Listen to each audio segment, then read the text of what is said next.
Hello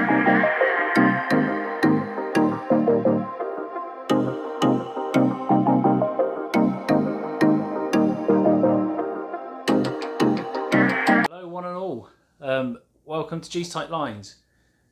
I've decided I'm going to do a little run of episodes. So it all started off a couple of weeks ago. My good friend Stan Spry contacted me, and he'd been sent some old, vintage, classic, beautiful, slightly rugged fly fishing gear from a chap whose a deceased family member had left behind. So Stan sent me a series of photographs and asked if I was interested in any of it. And there was a number of different bits and bobs. There was some luggage, there was some reels, a few rods. So anyway, I've purchased some of it. I've brought some off Stan, and for a killer price as well for the stuff. It's stuff that I will use. It's stuff that will continue to be loved. But first of all, it needs a bit of TLC. So that's what this series of videos is going to be about. It's going to be about me with some of this old stuff. I'm going to try and get some of the history on it. I've got some serial numbers and bits and bobs. And I'm going to do a series of videos on restorations for some of these bits and bobs. So to be more specific, I have got for you this beauty. So this is a Hardy Marquee 6-weight. As you can see, the case itself is in really good condition given its age. So open her up, and inside there she is. Look at that, what a beautiful piece of equipment. So there you see, Hardy Marquee, I don't know where you can make that out, 6-weight. So it's got a line on it, no idea how old the line is, but I think with a bit of a stretch out and a bit of clean and some proper line conditioning, we might be able to revive this. The actual reel itself, like I said, I've got no idea on the age. I'm going to contact Hardy with the serial number and see if I can get some history on it, especially its date of manufacture, just to give us an idea. But if I can get this off, the problem is the line has sprung out of the spool, so it's just catching on there. If I can get that out, there we go. You'll see the inside of that.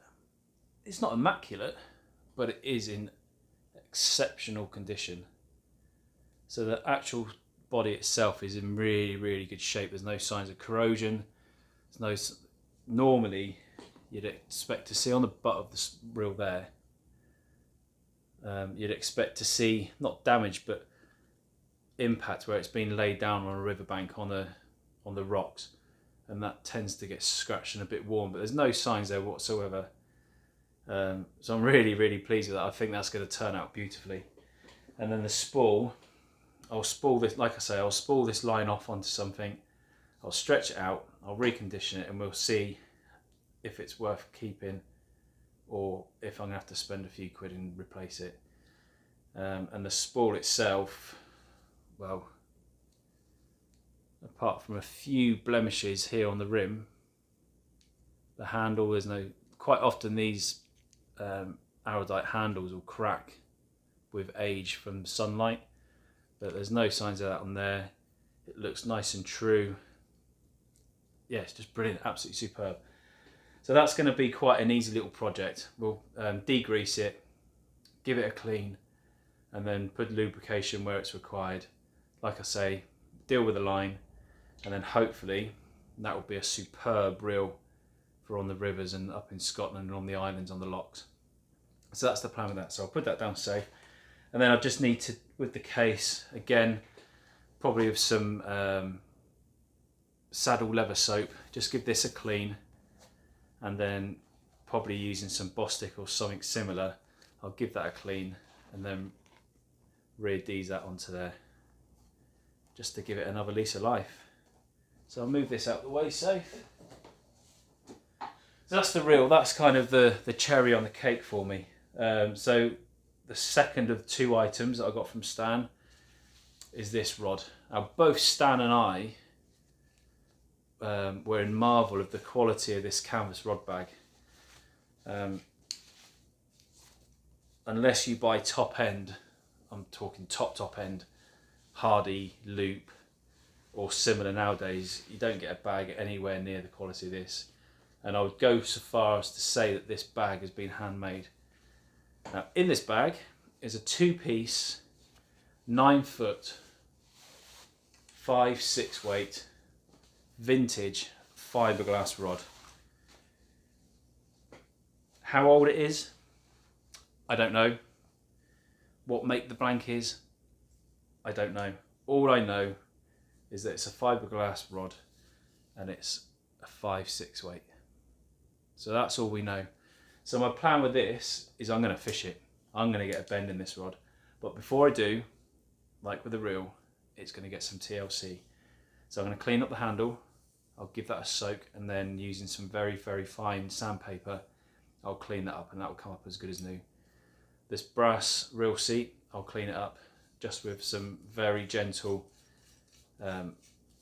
probably a bit of WD-40 actually, will just clean that up nicely.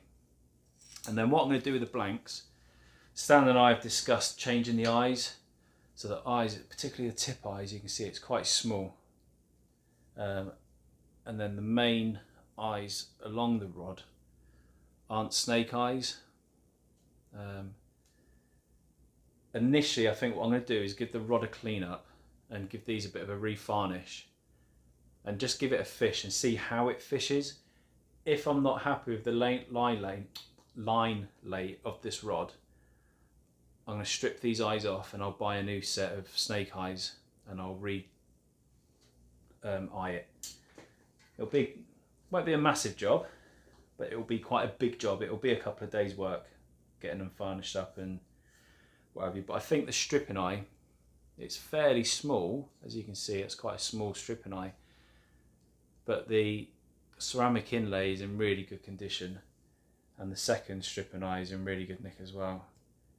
So initially, like I say, I'll do the handle. I'll clean the reel seat up.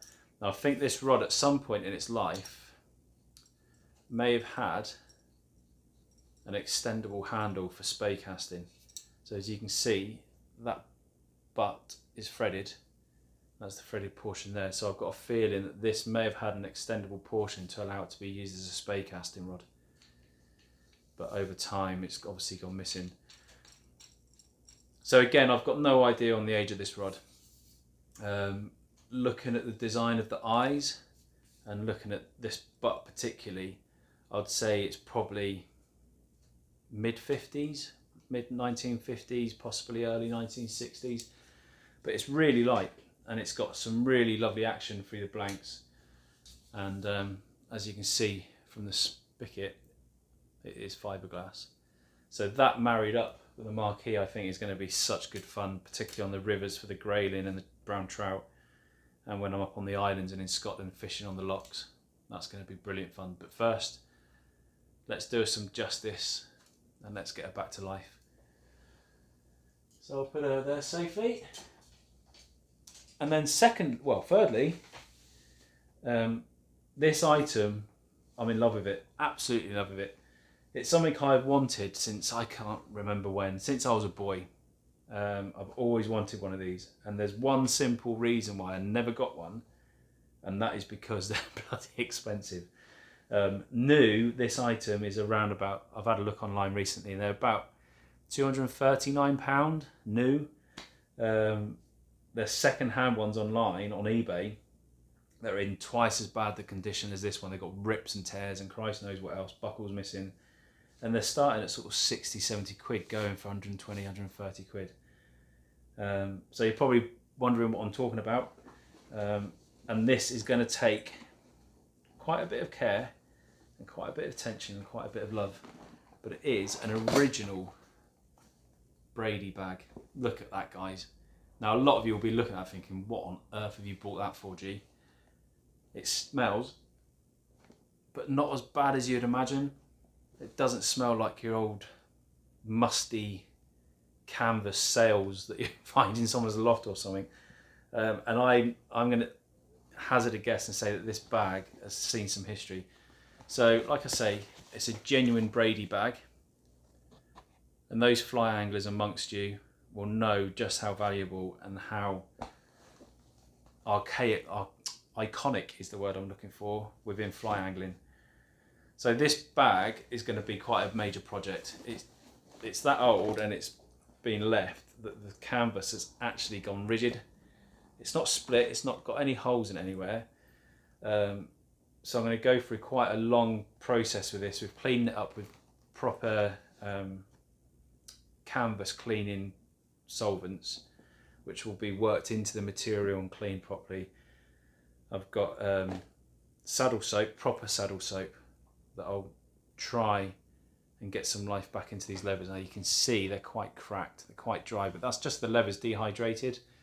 And I've got some good stuff that might bring that back to life, and then I can recolour it.